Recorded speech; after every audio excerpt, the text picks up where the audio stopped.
आ जा तू, आ जा। राम राम था।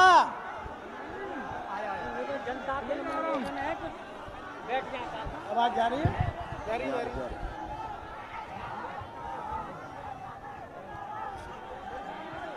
बैठो। हेलो हेलो हेलो जा रही है। शाम को आ गए। साथियों, मैं आपसे अनुरोध कर रहा हूं कि कृपया शांत हो जाए।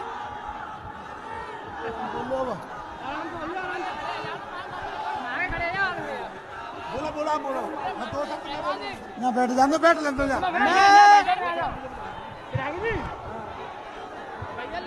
चौधरी चरण सिंह, चौधरी चरण सिंह, चौधरी अजीत सिंह, चौधरी अजीत सिंह, जैन चौधरी जिंदाबाद, जैन चौधरी जिंदाबाद, अखिलेश यादव जिंदाबाद, अखिलेश यादव जिंदाबाद।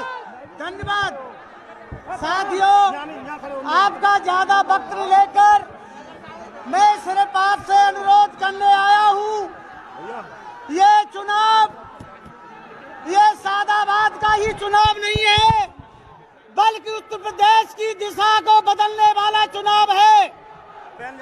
जिस तरीके से चौधरी चरण सिंह जी के जमाने में हम सब लोग एकत्रित होकर के इस देश के किसान और मजदूर की लड़ाई स्वर्गीय चौधरी चरण सिंह के नेतृत्व में लड़ी थी, उसी तरीके से आज उन्हीं के वंशज श्री जैन चौधरी जी और अखिलेश यादव जी इस देश की दिशा को बदलने के लिए, इस प्रदेश के भूखमरे किसान और मजदूर की आवाज को बुलंद करने के लिए आपके बीच में आए हुए हैं।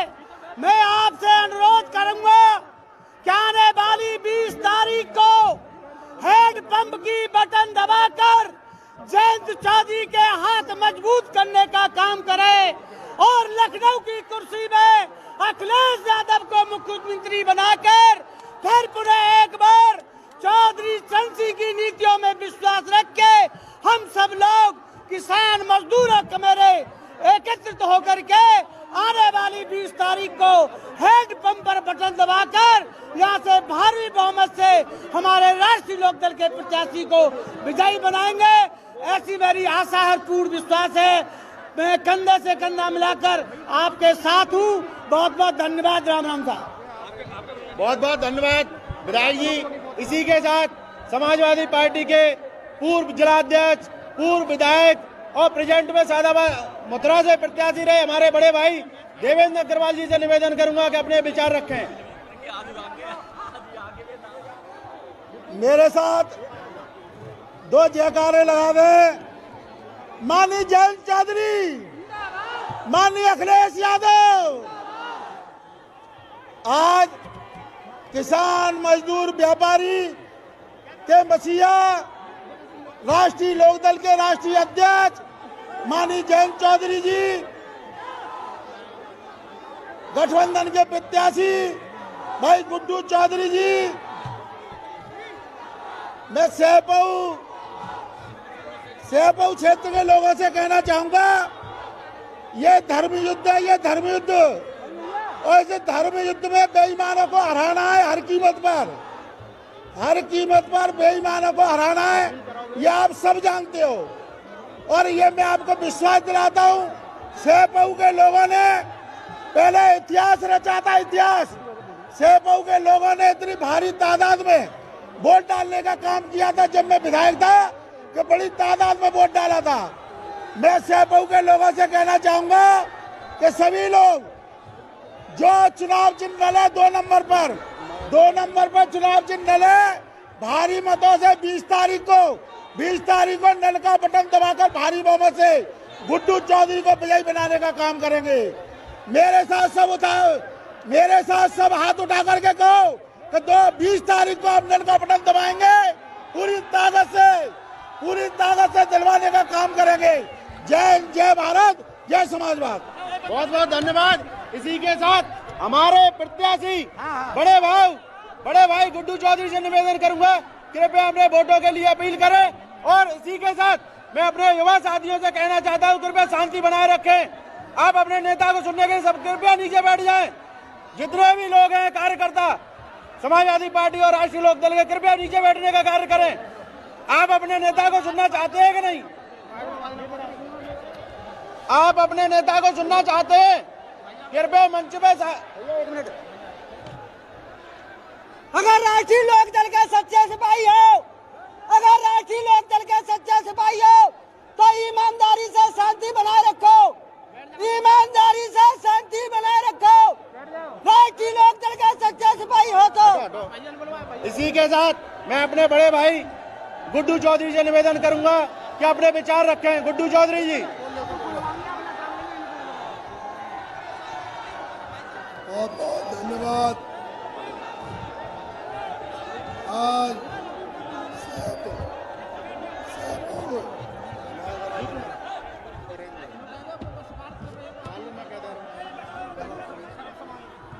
मैं माफी चाहता हूं सभी लोगों से।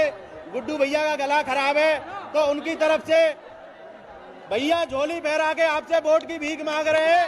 कृपया 20 तारीख को अपना एक एक अमूल्य वोट देकर हमारे बड़े भैया को विजयी बनाने का कष्ट करें।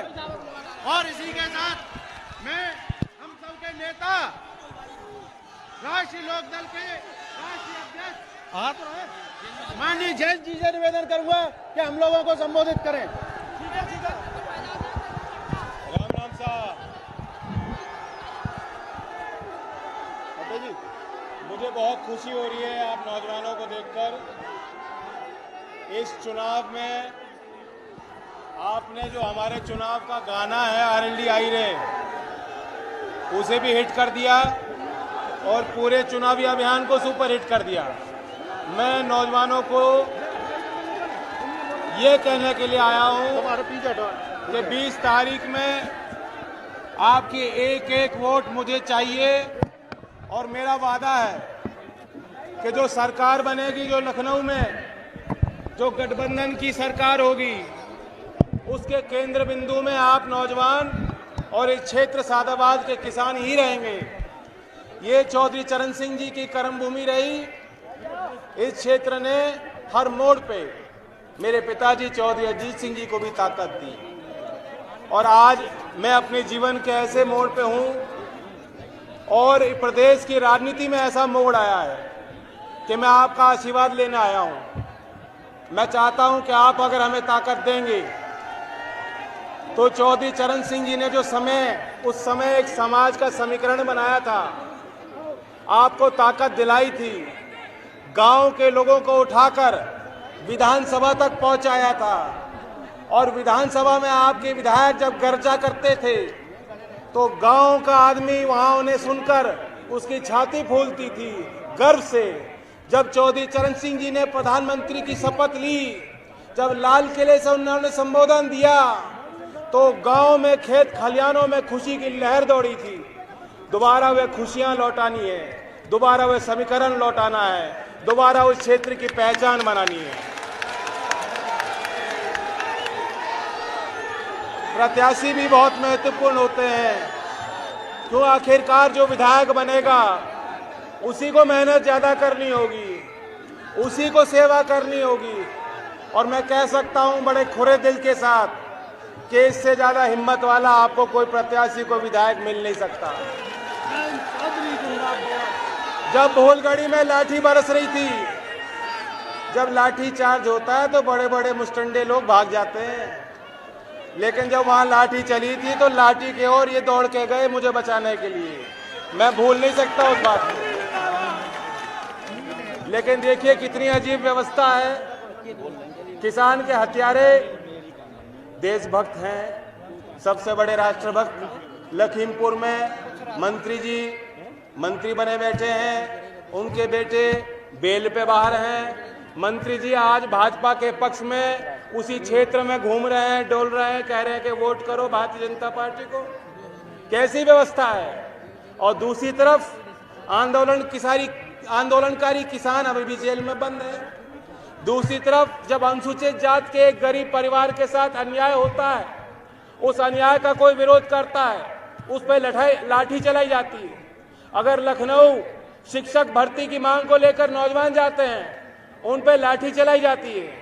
लंबित पुलिस भर्ती को लेकर अगर आप आंदोलन करोगे, याद है शिक्षा मित्र भी यहाँ कोई होंगे, शिक्षा मित्र आए, शिक्षा मित्रों पर भी लाठी चलाई थी। इसलिए हम लोगों ने फैसला लिया है सकारात्मक राजनीति को आगे बढ़ाने के लिए। और अखिलेश जी, हम नौजवानों को, इस क्षेत्र के नौजवानों को नौकरी और रोजगार के संबंध में बहुत गंभीरता पूर्वक उन्होंने भी विचार किया है। और हम दोनों ने तय किया है कि पिछले 2 साल कोविड के कारण नौजवानों के मारे गए थे, भर्ती नहीं हो पा रही थी। तो अगर उम्र में भी आपको छूट देनी पड़े तो हम उम्र में छूट देंगे, तो आपकी समय पे भर्ती हो। शिक्षा मित्र, आंगनवाड़ी, बीएड, टेट वाले तमाम जो विषय आए हैं, जो विसंगतियां हुई हैं, उनको दूर करके समायोजन करने के लिए सरकार काम करेगी। और सरकारी कर्मचारियों की जो पुरानी पेंशन की मांग थी, आज बाबा कानून व्यवस्था पे झूठ बोलते हैं, बड़े बड़े झूठ बोलते हैं। सच्चाई ये है कि ये जो वर्दी पहने वाले पुलिसकर्मी हैं, ये भी हमारे भाई हैं, ये हमारी बहनें हैं जो महिला पुलिसकर्मी, ये गांव से निकल के आए हैं। इनकी वर्दी का जो सम्मान और विश्वास होना चाहिए, पिछले 5 साल में बाबा ने कमजोर किया। हम इस वर्दी को मजबूत करेंगे। वर्दी पहनने वालों की इज्जत हो, उनका मनोबल ऊंचा रहे। इनके अलाउंस, इनकी भत्ता बढ़ाने के लिए, इनके गृह जनपद के पास इनका जो है तबादला दूर हो जाता है, गृह जनपद के पास इनकी नियुक्ति रहे, ड्यूटी रहे, इसका भी ख्याल हमारी गठबंधन की सरकार लखनऊ में बनेगी, हम ख्याल रखेंगे। और बाकी किसानों की, यहाँ आलू की बहुत बड़ी फसल है, बहुत बड़ी पैदावार है, और आलू बार बार घाटे में गया। मैं पता कर रहा था कि इस बार फसल कैसी है। मुझे क्षेत्र के किसानों ने बताया कि लगभग 20 से 25% इस बार फसल डाउन है। फसल डाउन है क्या इस बार? उसका मूल कारण ये है कि किसान देखता है कि मुझे जहाँ घाटा हो रहा है, पहले घाटे को देखकर, घाटे के उस सौदे से परेशान होकर किसानों ने जो रकबा घटाया, यही मूल कारण है। हमारी सरकार बनेगी तो खाद्य प्रसंस्करण उद्योग, food processing industry, Chaudhary Ajit Singh ji की भी मंशा थी, जब वो मंत्री थे, उन्होंने कोशिश की थी कि यहाँ आगरा में, इस क्षेत्र में आलू के निर्यात का केंद्र स्थापित वो करना चाहते थे। और हमारी भी सोच है कि हम प्रयोग करेंगे कि आलू को सरकार भाव भी तय करे, खरीद भी करे, और जहां संभव हो राशन में भी आलू को जोड़ेंगे, ताकि पोषण की भी जो समस्या दूर हो। और मैं नौजवानों से पूछना चाहता हूं, पिछले 3 वर्षों से आर्मी की भर्ती नहीं निकली, आर्मी की भर्ती नहीं निकली है। आपकी हाइट भी परफेक्ट है, मैं देखता हूं सुबह शाम आप दौड़ लगा रहे हो। तो जो व्यवस्था राज्य सरकार को करनी होगी, राज्य सरकार व्यवस्था करेगी, और केंद्र सरकार से हम लोग मांग करेंगे कि यहाँ भर्ती खुले, सेना की भर्ती इसी क्षेत्र में खुल जाए, ताकि यहीं दौड़ लगाओ और यहीं से सीधा आपको नौकरी मिले। और बाकी ऐसा काम कर दो, बाबा जी आए थे, कल आए थे बाबा जी, और कुछ हींग की महक की बात कह गए कि हींग की महक होनी चाहिए। मुझे लगता है कि पहले 2 चरण चुनाव के हुए हैं, उससे उनको बदहजमी हो गई, हींग की ज्यादा जरूरत नहीं पड़ेगी। 2 चरण में जो गति मिली है किसानों को, जो ताकत मिली है इस गठबंधन को, क्या तीसरे चरण में आप उस गति को बना के रखोगे? क्या वो गर्मी बना के रखोगे? तो चुनाव बाद में बाबा जी के लिए कंबल खरीद दूं, कंबल भेज दूं उनको, सादाबाद की जनता की तरफ से कंबल दे दूं। धन्यवाद। मैं ये भी मांग करता हूं कि हाथरस में हमारे गठबंधन के प्रत्याशी हैं ब्रजमोहन राही जी और ललित बघेल सिकंदरा राव से हैं, उनका भी ख्याल रखिएगा, क्योंकि ताकत लोकदल को तब मिलेगी जब समाजवादी साइकिल लखनऊ तक दौड़ेगी। धन्यवाद। जय हिंद, जय भारत। बहुत बहुत धन्यवाद। मैं गंभीर भाई से और मोनू जी से निवेदन करूंगा। बॉबी यादव ऊपर आ जाए, बॉबी यादव, बॉबी यादव, ऊपर आ जाए ऊपर मंच पे। जयंत चौधरी, मोनू और गंभीर भाई मंच में आ जाए। राष्ट्रीय लोकदल हमारे अध्यक्ष जी का स्वागत करेंगे। गुड्डू चौधरी।